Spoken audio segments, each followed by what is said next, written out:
If people could come in and take their seats, I'd like to introduce our keynote speaker here for Monday, the Monday session of this conference. What we're going to do is we're going to have a talk, and then there's going to be opportunity for questions. And our procedure is going to be to, if you'd like to ask a question, I have a few already in hand, then raise your hand and someone will bring you an index card for your question, and then I'll ask Tucker Carlson the question. That seems to be the best way to proceed. I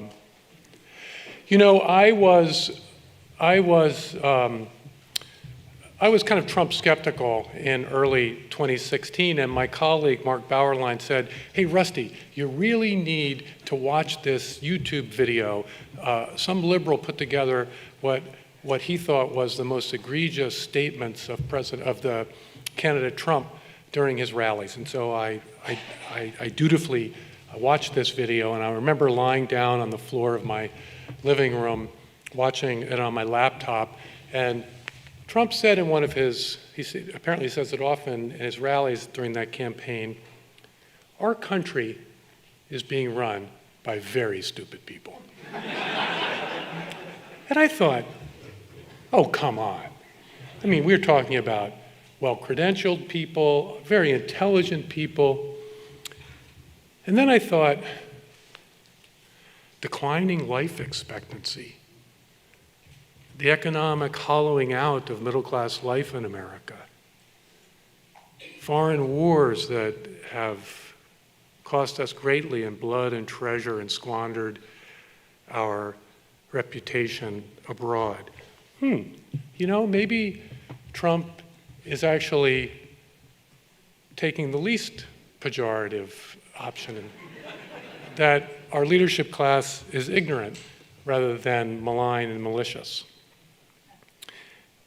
And I thought last night when Peter Thiel made his observations about how the universities in STEM aren't as good as they say they are, if we look at the last 30 years, we've got a president that succeeded Ronald Reagan, Yale, and then another president, Georgetown, Yale, and then another president, Yale, and then another president, Columbia and Harvard. And I wonder whether our elite universities can't also be said to have failed miserably in training a leadership class actually capable of running our country. And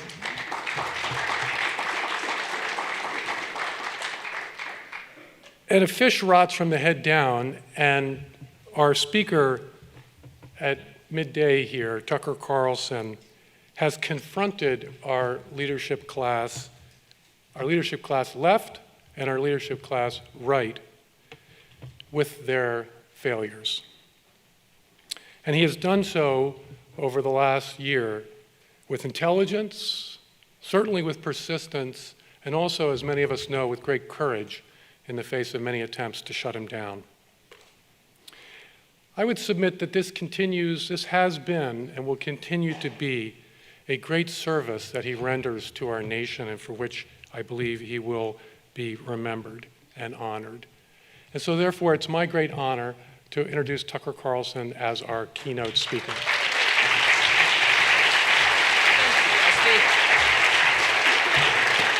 Thank you, Rusty. I don't know if I'll be remembered and honored. It's pretty funny. I was actually thinking this morning of a line, and I can't remember who first uttered it, someone far less impressive than you would imagine, but it's so true, it's never left my mind. In the end, all graves go unvisited. I think that a lot as I try to keep things in perspective. Excuse me, I've been in rural Maine for 6 weeks, during which time I decided to quit using nicotine after 36 years of avid use. So the combination, I don't know if you should applaud. Now I have to go on a diet, but whatever. But the combination of those two things has left me more scattered than ever. I went for a run this morning and I was like, I'm going to sort of think through what I'm going to say today. And then by the end, I couldn't remember why I'd gone for a run in the first place. So anyway, Apparently we have a system, I guess Rusty just said, for questions. I really like a colloquy since I'm in the soliloquy business, and hearing myself talk becomes tiresome, even to me after a while. So I'd rather have a conversation. So I will make this short and skip right to that. And by the way, if you can't control yourself, if you have some burning desire to heckle, most people hate it. I sort of enjoy it. I mean, I work in cable news, so it's not like you're going to hurt my feelings. And I did see a couple people in the audience I know don't like me, so now's your chance.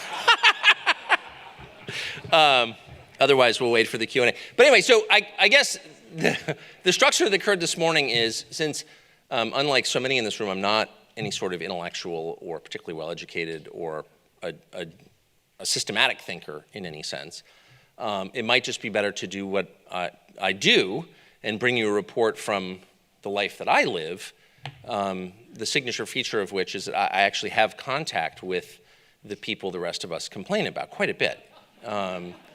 And I have really learned a lot in the past 2.5, almost 3 years of doing this current gig. So I've been in this job, the same kind of job, for like 20 years, where you're debating the other side. I was on a show called Crossfire for a long time. And it's hard to overstate the difference in the conversation now. It's not at all the same experience, at all. 20 years ago, we would have sort of vigorous debates, what was called vigorous debates, and they were sort of vigorous debates, but they were basically gentlemanly, and they were rooted in common assumptions. Both sides agreed on more than they disagreed on, it turned out, and that's why you were able to kind of get together after the show and have dinner, not because you were cynical or didn't believe what you said, but because, again, the union set of beliefs was pretty large. That's really changed. So here are 3 things that I have learned about the left over the past couple of years. And I think they go, since this is a conference about nationalism, they might help explain the resistance to nationalism. It wouldn't seem obvious that there would be much. There's nothing inherently wrong with nationalism. In fact, it should be the default setting for a nation, right? I mean, by definition. But there are, as you well know, and if there weren't, this conference wouldn't be occurring, there are powerful forces who are opposed to it. And so the question, which is too rarely asked, is sort of why? And I'm not sure I have an answer, but here are 3 observations that might help fill in the blanks. The first and the most shocking to me is, and this is something that I've said like 30 times on my show, but every time I say it, it's like I'm bewildered that I'm saying it. The main threat to your ability to live your life as you choose does not come from the government anymore, but comes from the private sector. I can't believe I'm saying that as someone who really grew up in this city. My father worked for the government, was engaged day to day in fighting the Cold War. And maybe because of that, I was trained from the youngest age, from a pup, to believe that the threats to liberty came from government, of course, because the Soviet Union was our model. The force that was clamping down, was darkening half of the world and crushing religious expression and the market, was a government, the Soviet government, and all the satellites in China.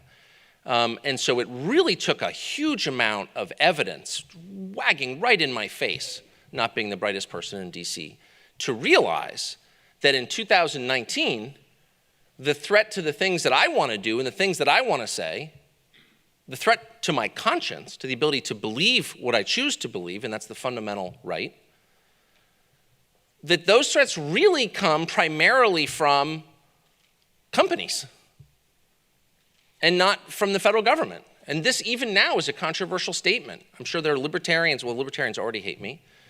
It's requited, trust me. But even non-libertarian conservatives almost can't form the words because they've been trained for so long not to believe that, but the evidence is absolutely overwhelming. And not just in sort of the small annoying ways, the fact that America's most popular cookie, the Oreo, now has, a statement of, gender politics on it. Well, I'm not joking. I would need reading glasses to read it, but apparently, since I'm 50, apparently all new Oreos have the question, what's your pronoun? So, this is the kind of story that cable news thrives on. It'll be like, oh, that's so annoying, they're so crazy. Take 3 steps back, what's actually happening? a large American company is committing a pretty brazen act of propaganda aimed at your kids. And the message is that the binary gender scheme, which we were taught in biology class in 7th grade, is no longer operative. This is basically a kind of profound statement against nature. And you have to kind of ask yourself, like, is the federal government doing that? No. Mondelez is doing that. Oreo is doing that. Multiply that times every Fortune 500 company in America, 500, and you have the state of play. The coercive, okay, so to which libertarians will say, well, I mean, yeah, if you don't like it, start your own Oreo company. Okay? I guess. And we can argue, or, go Nilla wafer or whatever. There's no sort of way to imprint messages on a Nilla wafer. Get it? Okay? But that's not really an operative option in a world of monopoly power. And I know that, I think Arthur Millick is speaking later on this, maybe Orrin Cass, but probably a bunch of people are going to address this in much deeper detail and much more capably than I'm going to now. But let me just say, you can't create your own Google. And if you have a company, and we do, through which all human information in English flows, through a choke point that we can't control, there's no democratic way of controlling, you have the potential, well, first of all, you have more power vested in a smaller number of hands than at any time in American history, A. And that itself is ominous and should make all of us, cast aside any kind of ideology or theology or whatever, just look at that straight in the face. Are you comfortable with that? You shouldn't be. Of course you're not comfortable with it. It's terrifying. Let's stop lying to ourselves. It's awful, all right? And that's where we are. But think through for 5 minutes the potential risks, the threats from that, and they're really obvious. It's like they could make whole ideas disappear. And in fact, there's some evidence that they're working to do that. And as Orwell noted, once you take away the words, you take away people's ability to think about the concepts, right? You can't have an idea if you don't have the words to express it. And so the person in charge of the words really has the power over your mind. And they do. And the pushback from our elected officials has been basically zero. Now, I'm not going to go on a long Jeremiad about why. I think you know why, because they're corrupt. Literally, the antitrust think tank in Washington takes money from Google. No, I'm not. And it has a name, something like, it's a very literal name. It's like antitrust think tank. And if you go through their list of donors, yeah, Google's on there. So that doesn't seem to bother anyone on the left. Well, why? Because they're benefiting from J.D. Vance, ladies and gentlemen. Sorry. I'm so nearsighted that people loom out of the darkness at me. That doesn't bother anyone on the left, of course, because these are the shock troops for their politics, of course, because they're in alliance with the progressive left. It should bother people on the right, but it doesn't, because again, their minds are captive to an antiquated way of looking at the world, the build your own Google way. So I just think, again, this is something that I could go on about to the point where you'd ask me to stop, but I would stop on this point. Ponder this. Retrain your mind to acknowledge the things that are right in front of you, that are obvious. It's one of the upsides, there are many downsides, I will say, to Trump, but one of the upsides is the Trump election was so shocking, so unlikely. So we elected Donald Trump president, huh? We all pretend, oh, of course we did. Yeah, okay, yeah. It was so shocking that it did cause some significant percentage of people to say, wait a second, if that can happen, like, what else is true? In other words, like, if the Loch Ness Monster is real, what about the Yeti? I'm serious. Weirdly, the Trump election spurred in me a kind of reassessment of UFOs. We've done a consistent series. No, I'm not. I'm serious. And it turns out, like, they're real. It had never occurred to me. I spent my entire life making fun of people who had unauthorized thoughts. I thought I was a free thinker. As all, young people flatter themselves. Of course, almost all fascists are under 30, in case you haven't noticed. As especially true in the press corps. And they think of themselves as really sort of the cutting edge. I'm radical. And that's why if you think something you're not allowed to think, I'll punch you in the face. Right. Well, all young people, the truth is, are a kind of variety of that, including me. And the beauty of Trump was, once he showed up, you're like, okay. Well, so this happened. I guess I can think whatever I want. So maybe it's time to traipse up to the mental attic and see what's in storage. And what I realized was there was all this junk up there, moldering, that I'd assumed was still sort of fresh and bright and worth keeping. You really accumulate all kinds of ideas, most of which aren't actually ideas, they're just tics. And you don't realize that you have them. And Trump really, and it wasn't, of course, just me, but it was a lot of people, almost all of them were in this room, actually, who went up there and they're like, is it still true? And so what I encourage myself to do every single day, this is one thing I am faithful about, is I really encourage myself to just try to look clearly, like what is actually happening? I mean, the forces of lying have definitely increased. They've gotten louder anyway. It's like everyone's lying. It's all propaganda. So disregard all of it. Put your earphones on to white noise and just look around. And who are the good guys and who are the bad guys? I'm serious. And a lot of the people we've been told are good guys are not at all. Actually, some of them are the worst guys. I'll let you figure out who. Sorry, I got carried away. Okay, so that's the first observation. The second observation I would make is, and I'll be short with this, but it's another one of my obsessions, is that it's all a kind of Freudian projection. Like whatever they say you're doing is precisely what they're doing. And again, because I'm not a super genius, it took a long time to figure this out. And I really think Antifa was maybe the moment where I figured it out. It's the guys who are literally armed with steel bars and have black masks on are calling other people fascist. And I'm like, so of course you go immediately to the cliche, that's Orwellian. No, actually it's Freudian. It really is. The things I fear about myself, I transfer onto you. And once you understand that, it really is the Rosetta Stone for their behavior, amazingly. It's true for virtually everything. And if you're me, specifically me, the most bewildering of all is you're a racist. You're a racist, which it's like, I wake up, I open my door to get the paper. You're a racist.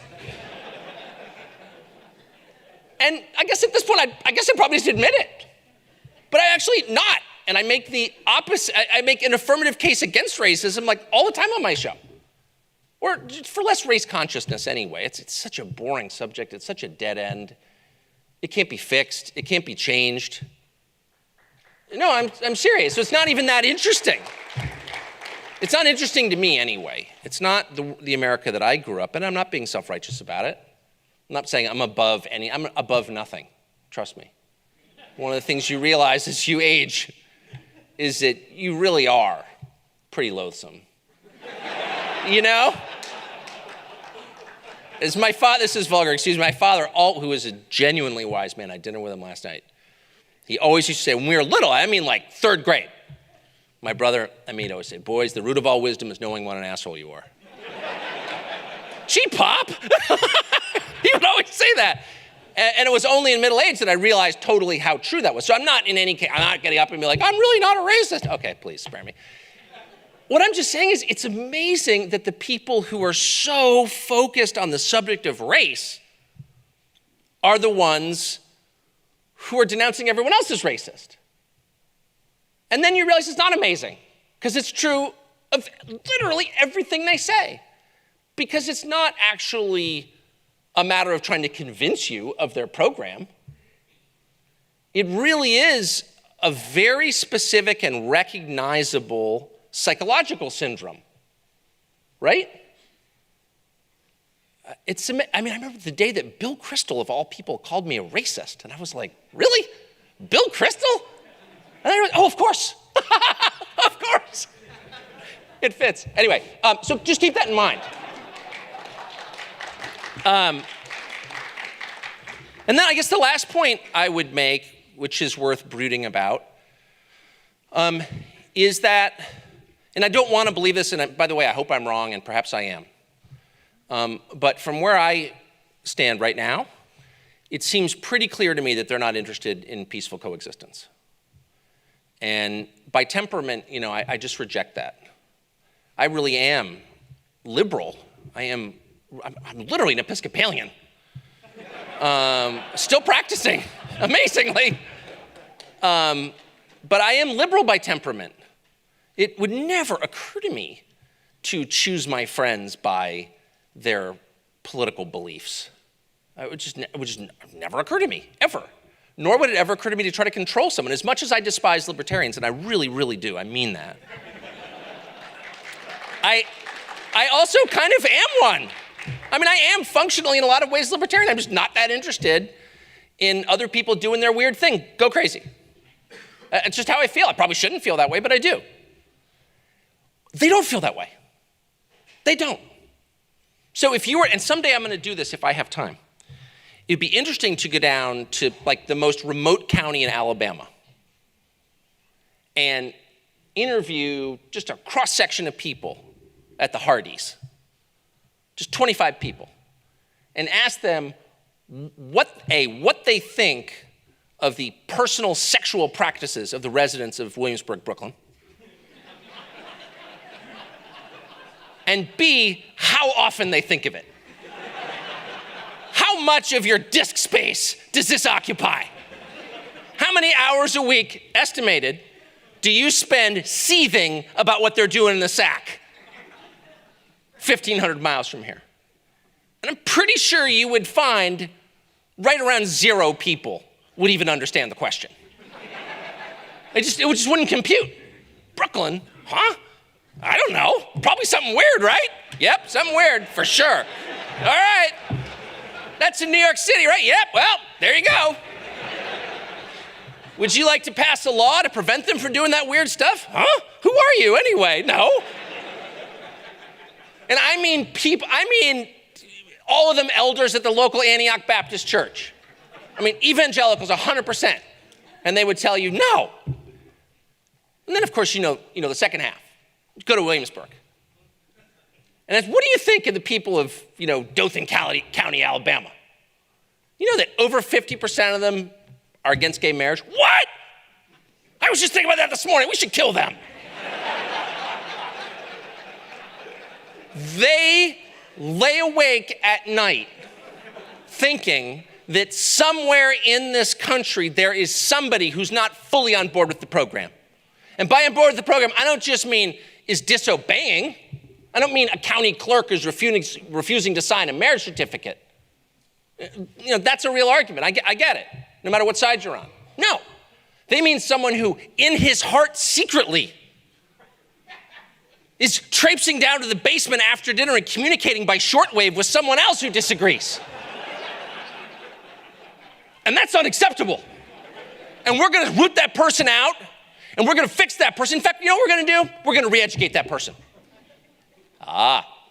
Yes, these impulses are universal. Yes, they are. There's a reason that happened. Because this is an evangelical faith, is what I'm saying. The progressive faith is an evangelical faith. It's a proselytizing faith. And that's exactly what it is. And of course, and you know why. I can see there are religious people in this. Of course you know why. Because you can't, you can remove religion, but you can't remove the religious impulse. Because it's inborn, it's innate. It can't be taken out. So it'll just be redirected to something even. Do you think the resurrection's implausible? Let me tell you about woke politics. Not only is it way more destructive, it's like 100% dumber. okay? But that's what it is. It's just a replacement, obviously. But we should keep that in mind. And by we, I'm not even sure who I'm talking about. I don't know, and I hope if this conference accomplishes anything, it's to explain what it means to be conservative or nationalist. I don't even know, I've lost track. But whatever they're for, I'm against that. That's kind of how I'm thinking of it right now. I'm absolutely against that. And I'm also, and I'll stop with this, I'm also prone, and I bet many of you are the same, I'm prone to lie to myself about it. And I just want to be absolutely clear, because I know there's a TV camera there. I want to be really clear. I'm still for living with people I disagree with. I will always be for that. I will always be for pluralism. I will always be for intellectual diversity, always. I'll always be happy to have dinner with someone who doesn't share my views. My only point is, and that will never change, I will not allow that to change, because I think you become something less than you should be when you allow those impulses to take over. But the point is, they just disagree. And you can imagine they're just like you, but they're not. So keep that in mind. Anyway, thank you so much for enduring that, and I'm happy to take your hostile questions.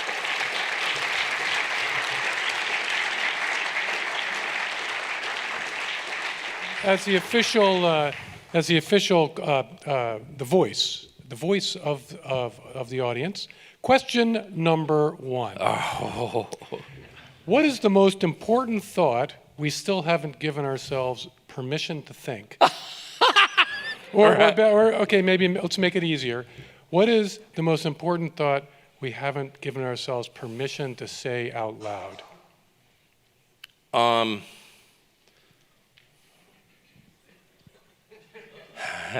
I probably have said it out loud. I know that's a trick question. Whatever it is. I know that's a trick question. The thing that I go back to, and I'm not even sure that, it's just not like spine-tinglingly controversial, but it's almost never said. Countries don't hang together just because. The natural state of man is not progress. That's like a complete lie. Anyone know what the Bronze Age collapse was? Yeah, okay, so the one person. So the Bronze Age collapse was, there was a dark age before the Dark Ages, right? So it was about 1500 BC. Well, really around 1200 BC, okay. I knew it, look, I bow to superior knowledge. When basically the sum total of human knowledge disappeared, and we're not quite sure, we're still trying to kind of figure out, we may never know. But it mirrored very much the Dark Ages. By the way, do you know how medieval Europe, and by the way, all the way into Levant, the medieval world, got lead, the substance lead, for pipes and cooking and later for ammunition? They took it from Roman ruins. That was the sole source of it, from Roman ruins. Because the technology, which is not complex technology, required to mine lead and separate it from silver or zinc or whatever, because it's an alloy usually, was lost. No one had any idea how to do it. Only for like 1,000 years, not a big deal. So I guess, what's the point? The point is that there's no reason that this should continue apace on the trajectory it's currently on. There's no reason that shouldn't happen again. It's happened at least twice, probably happened more than that. But by its nature, we don't know, right? So what's the point? The point is, what does it take to hold a country together, particularly a country in which there's no majority, right? Where there's no obvious thing that holds people together, not even history, because the demographics change so much. I'm not against that, by the way. I'm not against, there's nothing inherently bad about rapid demographic change. And I'm not, or immoral, I'm not saying that. What I am saying is that it makes it even more important for the people in charge to think through, like, what does hold the country together? What do we have in common as Americans? If a war were to break out, why would we all fight? And what are we fighting for? What is this country? What does it mean? Is it just the sum total of commerce? Is it the GDP? Is it something more than that? These are not only interesting academic questions, they're vital practical questions. Because if you don't answer them, the country will actually fall apart for real. That's not a right-wing point, it's an obvious point. And it's a measure of how unbelievably stupid, and I mean that like literally stupid, like low IQ stupid, bovine stupid, the people in charge are, that they're not waking up in the middle of the night and thinking, holy smokes, clearly the society is becoming a lot more volatile. How do we calm things down? How do we keep it strong? And nobody is, like literally nobody is. So I would say pressing that question, boy, we've pressed it a lot. You know, it's not again, I just made a case for diversity. But the idea that diversity is our strength, okay, tell me how. Is that true in your marriage? I'm serious. Is it? And I'm sure, I know there are a bunch of reporters here, and screw you, just ahead of time. But I know they're gonna be like, oh, Carlson comes out against diversity. I'm not coming out against diversity at all. I like diversity, actually. Just don't lie to me about it. Just don't lie, just stop lying. How's that? And why don't you explain how it works? If you're gonna make it our national motto, don't you owe me? And speak slowly so I can understand. How does it make us stronger? If I married someone who couldn't, I've been married, almost 29 years. If I married someone who couldn't speak English and hated all my views, would that make my marriage stronger? Maybe it would. Tell me how. If you had a military unit comprised of people with literally nothing in common, couldn't communicate, would that be a more effective fighting force? Would it be more cohesive? Like, it's insane, actually. It's the truth. And again, it goes back to what I was implying previously, which is like everything they say is the opposite of what's true. It's like totally bewildering. It's not, and it's what's so bewildering is, and maybe that's why it's so effective, it's so different from the way normal people lie. So I have a ton of children, like Mormon level of children. And I'm not like a great parent or anything, but you just sort of learn by osmosis if you have enough of them. And one of the things that I learned a lot about is lying, because all kids lie, and they lie because they love you. They don't lie because they're bad. No, I'm serious. You don't lie to people you don't care about. When was the last time you lied to an Uber driver? Please. You spill your guts. If you're having an affair, you'll tell him, why do you care? His judgment doesn't strike fear into your heart. It's like it's irrelevant. Anyway, so kids lie because they love you. So you see a lot of lying as a parent, and it's always the same kind of lying. Like, we're at you ate those cookies. There were 10 cookies and they're gone and you ate them. And your kid will be like, oh, I only had 3. What happened to the other 7? I don't know. It's a shade off of the truth. Yes, I ate the cookies, but I didn't eat all 10. Like, that's ridiculous. That's outrageous. I would never do that. Yeah, you did it. Of course you did it. The people who run our country don't lie like that at all. They're like, what? No, you ate the cookies. And you're like, what? No, I didn't eat yeah, you ate the cookies. You freaking cookie eater. That's why you're fat. And after a while, you're like, man, maybe I ate the cookies. They're so aggressive. The dishonesty is so aggressive that it really makes you doubt yourself. It's deep, actually, and terrifying and totalitarian, really, because it doesn't have any basis in reality at all. And that's why it's so effective. Anyway, and that's why they can say diversity is our strength. Anyway. On the practical side, question number 2. Given that leftists control 99%, this is an estimation, 99% of Silicon Valley, academia, Hollywood, mass media, and so forth, and you've also mentioned, of course, the 500 largest companies in our economy, what gives you hope that our movement can prevail? Well, I don't have that much hope. I don't. Well, I don't. Because I don't think victory is assured, and I think people who pretend it is are liars. Of course it's not assured. The Bronze Age, Dark Ages, right? 1200 BC. 1200. In that range. Okay, good. You're homeschooled, obviously.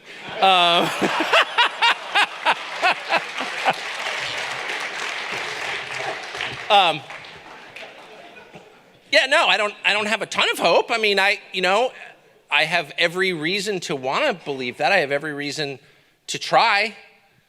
It really does, get me out of bed in the morning. I mean it, because I think it's worth it. I guess the one thing that we have, whoever we is exactly, and by the way, can I just pause here and just note that in my day-to-day life, I talk a lot to people on the wacko left, on the sincere, I shouldn't call it the wacko left, the sincere old-fashioned left. And I definitely don't agree with, I'm a social conservative just for the record, like the only pro-life Episcopalian in the world other than my wife.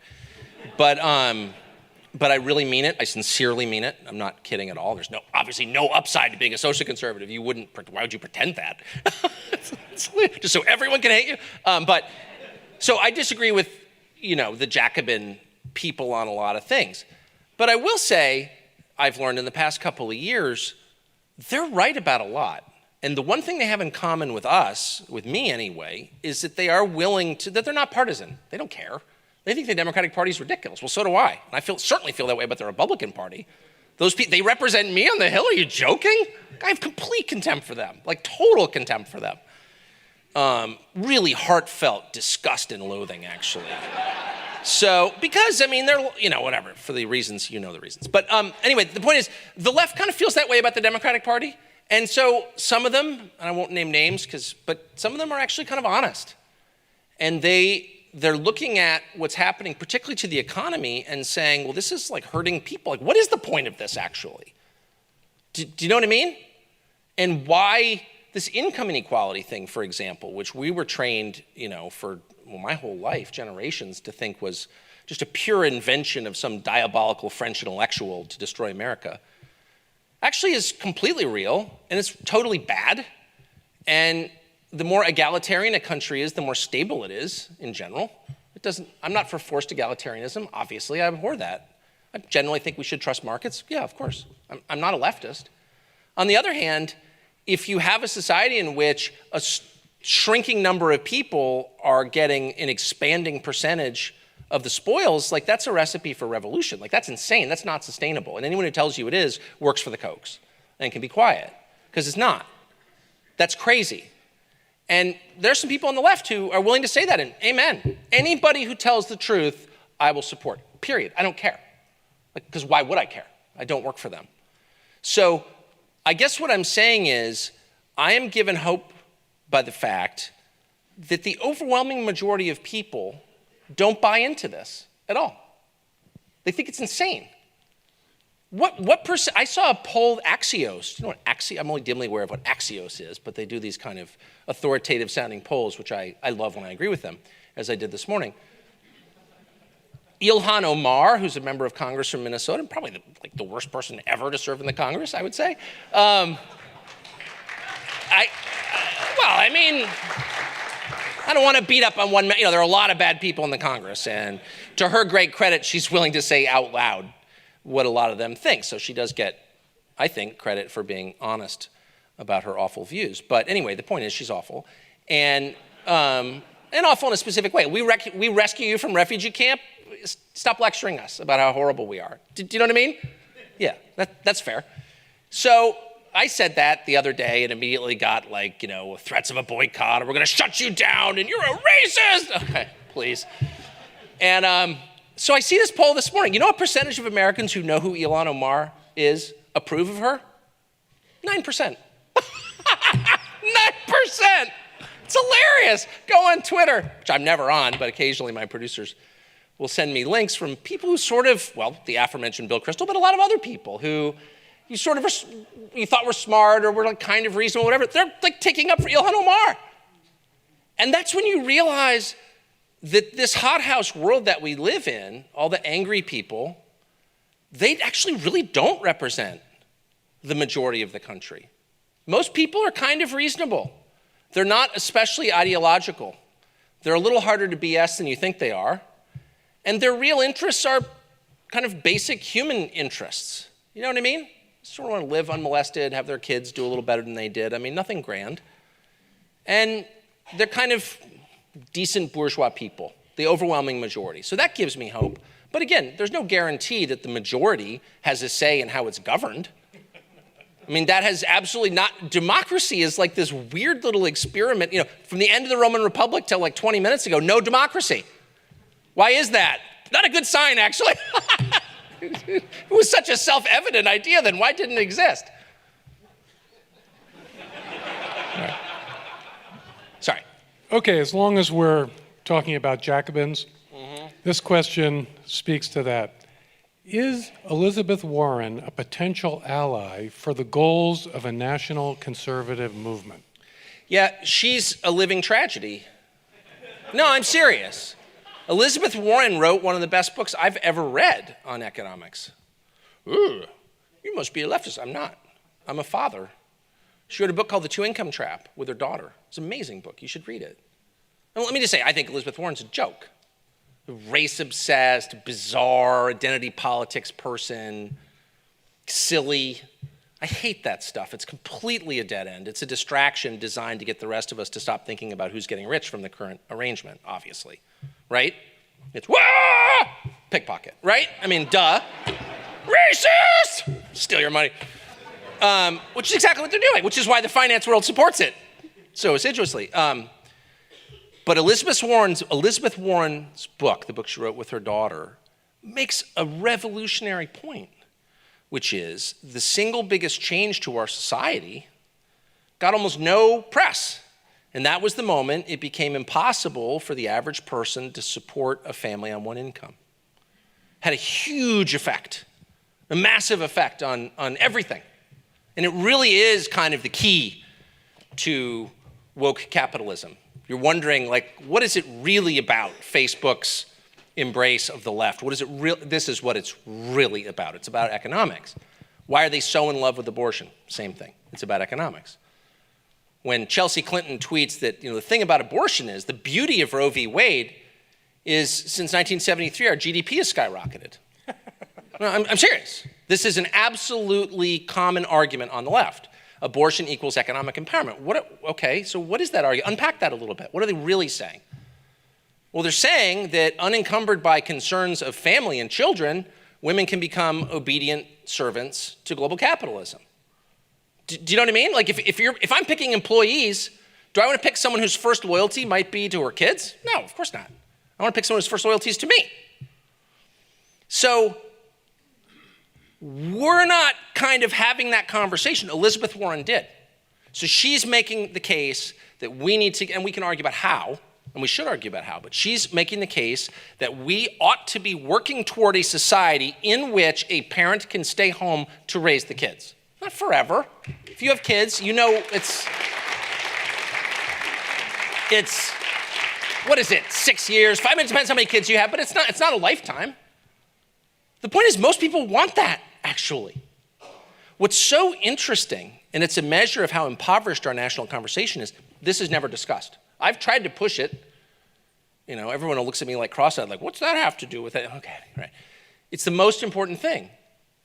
And what's so interesting is if you talk to the Republicans on the Hill, which I try not to do, but whenever I do, and they're up there with their pollsters, I'm not going to name names, Frank Luntz, and all the rest, and the pollsters are telling him, you've got this huge problem because your party's too white and the country's becoming less white and you need to win these new, well, it's obviously true, right? It's just a math question. And you need to appeal to Hispanic voters, for example. How do you do that? There's only one way to do that, and that's get way more liberal on immigration. Open up the borders. You will win Hispanic votes if you do that. Morons.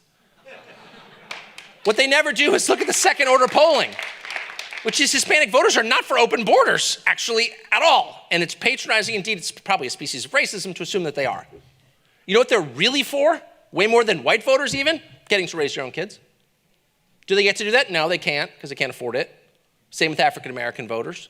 So it never occurs to the geniuses on the Hill, if you're making a play for non-traditional Republican votes, maybe you should take a non-traditionally Republican position on something, and why wouldn't it be a pro-family position in favor of raising your own children? Why wouldn't you do that? How hard is that? If I were running for president, which obviously I would never, obviously you'd be insane to run for president, I would never do that, and my kids would mutiny if I tried.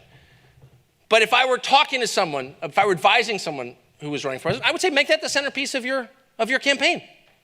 Vote for me and you can raise your own kids if you want. We're not forcing you to. But why wouldn't you want? You really think someone else is going to do a better job? Probably not. You really think it's a minor question? Who raises my kids? It's just like, it's one concern among many. No, actually, it's the central question of your life. But that's not how corporate America feels. It's a speed bump on the way to higher productivity and better earnings to them. They don't care at all. I mean, the whole notion of a family is inconvenient to them. And they behave as if it is. And we ought to push back aggressively in their face, immediately, against anything that's a threat to your children. Ought to make you so mad that you swing first and ask questions later. Of course, it's your children. But we don't. We sit passively by and allow Sheryl Sandberg to lecture us about what the ideal family looks like. And the last thing I will say is we have, for some reason, this is how perverse it is, we have for some reason allowed the single unhappiest people in America to control our social policy. That's insane.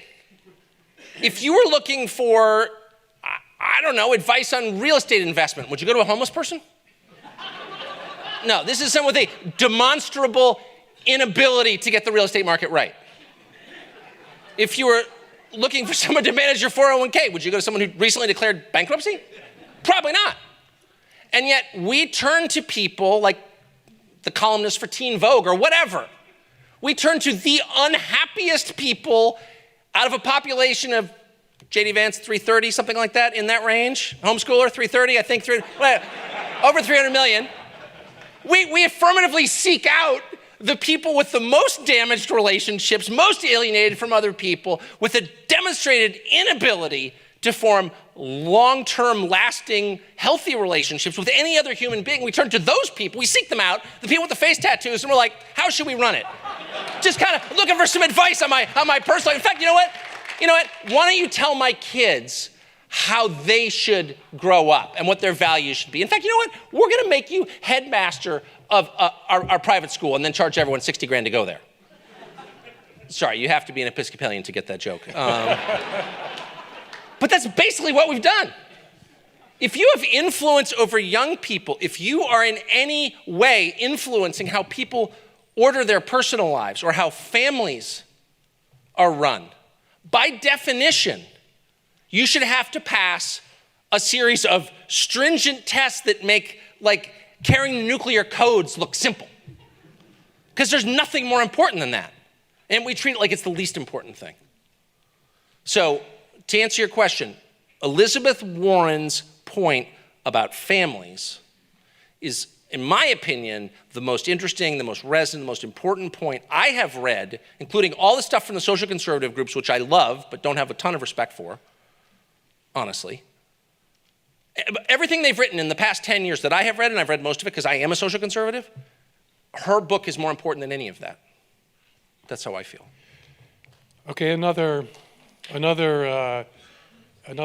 personality question. What do you think of being paired with Ambassador Bolton as a keynote speaker?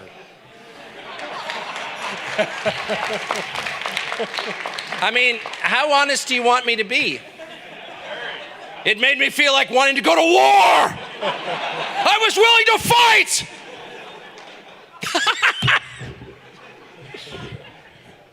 No, I mean, it's great. I'm not that guy, as I already said. I disagree with Bolton on everything. But I don't hate him. I don't think he's like a bad person. I allow for the possibility, indeed the likelihood, that people who disagree with me are fine people. I know a lot of them. I have relatives who disagree with me. You know what I mean? Indeed. So yeah, that's great. I mean, I believe in that. I don't want to be at a conference where every person is exactly the same. I'm not on the internet. I really dislike the internet intensely. It just empowers the worst people in the world. And so I'm not on it very much. But as I was literally in the car coming here, I got a text from someone who was like, yeah, they're writing about this conference. Are you sure you want to go to those conferences? There are people there you disagree with. It's like, okay. Same is true when my kids are home from school. So what? Anyway.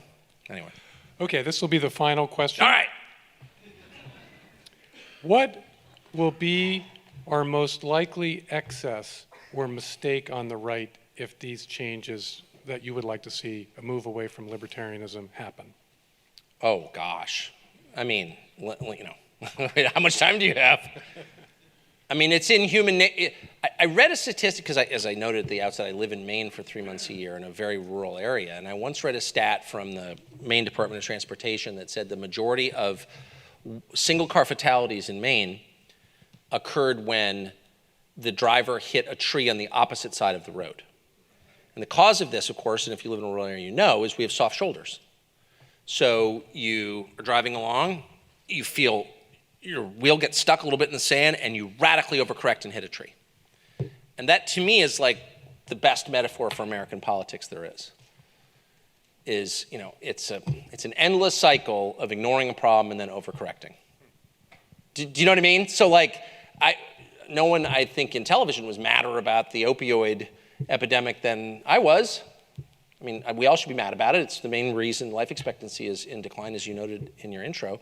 And yet, I think people with stage 4 pancreatic should be able to get opioids. I mean, I do. And now it's getting hard for that. You know what I mean? So everything is a process of correction, overcorrection, whipping back in the other direction. The problem is it's on such a lag because the people running it are, I don't know if they're potheads or what, but they're always 10 years behind. What? It's a problem? Okay. And then by the time they fix it, do you know what I mean? There probably was a point at which, we should think through some sensible way to reform sentencing, because clearly nonviolent offenders don't need to spend life in jail. I mean, it's terrible, actually, and yet we've gotten to a point now where Pete Buttigieg, St. Pete, he's a very holy man, fellow Episcopalian, war hero, God. He the other day says his plan is to let out 50% of all prison inmates. Just 50%, just right off the top. I'll take 50% off the top. And I'm like, well, what 50%? What? Who are these people? You know what I mean? That's actually, that's demented. So what if, we're probably going to get through the first, 10% nonviolent or whatever it is, 30%. But by the time we get to 50%, there are a lot of rapists who are getting out. That's sentencing reform. So that's exactly what I'm talking about. That is a massive overcorrection. I mean, the temptation in my politics, and my politics are evolving I don't even have politics. I just have reactions to things, as you can tell. But as people start to understand that actually, we need a Teddy Roosevelt moment, clearly. The sugar trust is too big, honestly. Let's take it apart. That's going to be ripe for all kinds of abuses. I mean, bureaucratic abuses, which are awful, of course. We're going to make, in effect, in a reaction against libertarianism, we're going to make the DMV a lot bigger. And probably give them guns. And that's bad. But there's kind of no getting around it. I'm not endorsing that. Do you know what I mean? 10 years from now, I'll probably be kind of a little more pro-libertarian than I thought I was. Okay, that's the nature of it. Do you know what I mean? It's like adjusting a shower. Too hot, too cold. Just keep working on it. Thank you so much. Please join me in thanking Tucker Carlson again. Thank you.